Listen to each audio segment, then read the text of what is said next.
اعوذ باللہ من الشیطان الرجیم بسم اللہ الرحمن الرحیم۔ سورہ یاسین کی برکت۔ ایک مرتبہ امام ناصر الدین بستی رحمۃ اللہ علیہ بیمار ہوئے اور اس بیماری میں آپ کو مرض سکتہ ہو گیا۔ اعضاء و قربا نے آپ کو مردہ تصور کر کے دفن کر دیا۔ رات کے وقت آپ کو ہوش آیا، خود کو مدفون دیکھا، سخت متحیر ہوئے۔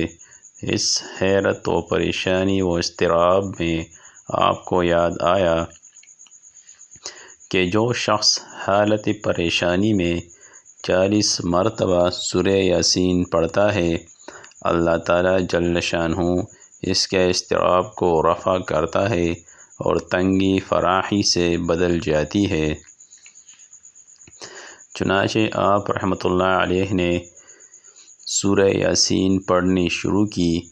ابھی 39 مرتبہ پڑھ چکے تھے کہ ایک کفن چور نے کفن چورانے کی نیت سے آپ کی قبر کھودی۔ امام نے اپنی فراست سے معلوم کیا کہ یہ کفن چور ہے۔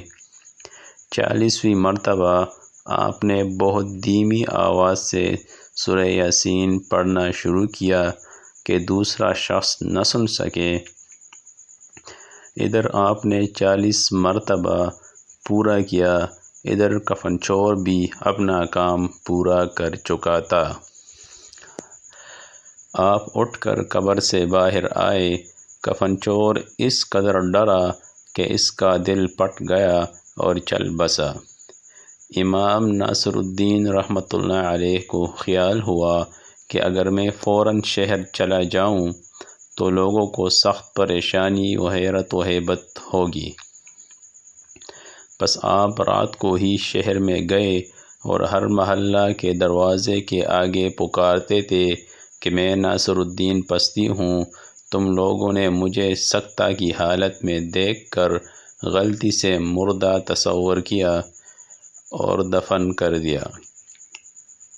میں زندہ ہوں۔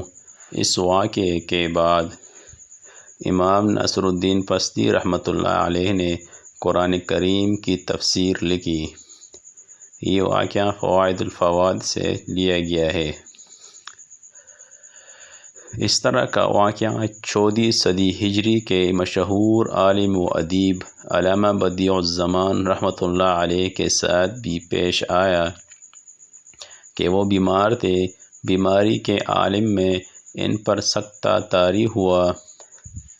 لوگ سمجھے کہ انتقال کر گئے ہیں، اس لیے ان کی تدفین و تجہیز کر دی گئی اور آپ رحمۃ اللہ علیہ کو دفن کر دیا گیا۔ حالانکہ آپ زندہ تھے۔ قبر میں ہوش آیا تو چیخ پڑے۔ لوگوں نے دوبارہ قبر کھولی تو آپ نے داڑھی ہاتھ سے پکڑی رکھی تھی اور قبر کی ہولناکی کی وجہ سے انتقال فرما گئے تھے۔ اگر آپ لوگوں کو اس طرح کی ویڈیو دیکھنا پسند ہے تو مہربانی کر کے ہمارا چینل سبسکرائب کریں۔